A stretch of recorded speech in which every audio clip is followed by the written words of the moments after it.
This is the VOA Special English Economics Report. Listener Adamu Onakpa at Hillside High School in Cross River State, Nigeria, has a question.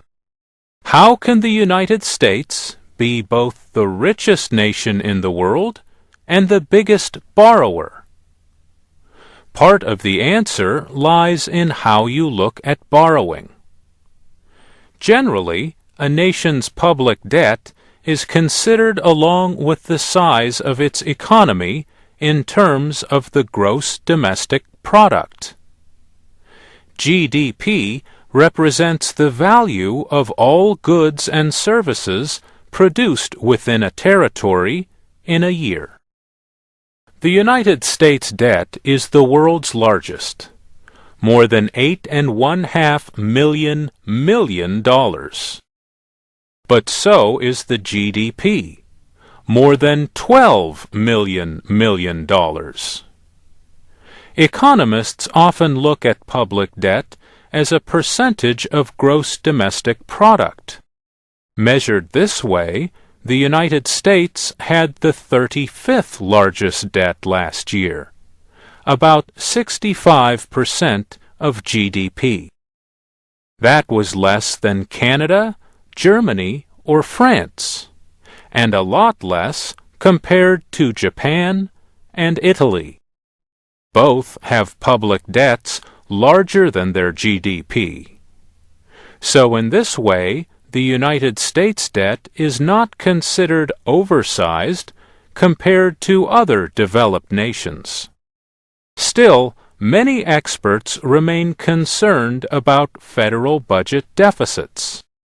The historical average is a little more than 2% of GDP. The White House Office of Management and Budget reported a deficit of just over 3.5% in 2004. Since then, the deficit has fallen. But there are concerns that future costs could grow sharply, in part because of the Iraq War and federal programs for older people. At the same time, the economy has slowed. Increased borrowing in times of slow growth can quickly add to the debt. In the past, the government borrowed mostly from Americans. Today, foreign countries, especially China and Japan, have been willing to buy huge amounts of American debt even at low interest rates. Americans have been hearing a lot lately about the economic risks should that willingness ever change. But the issues involved, including international trade, are more complex than that. Foreign direct investment in the United States continues at record levels.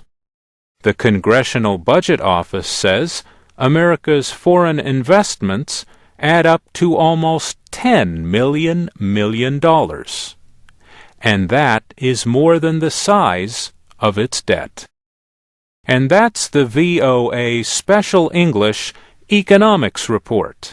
You can download transcripts and MP3 files of our reports at voaspecialenglish.com. I'm Mario Ritter.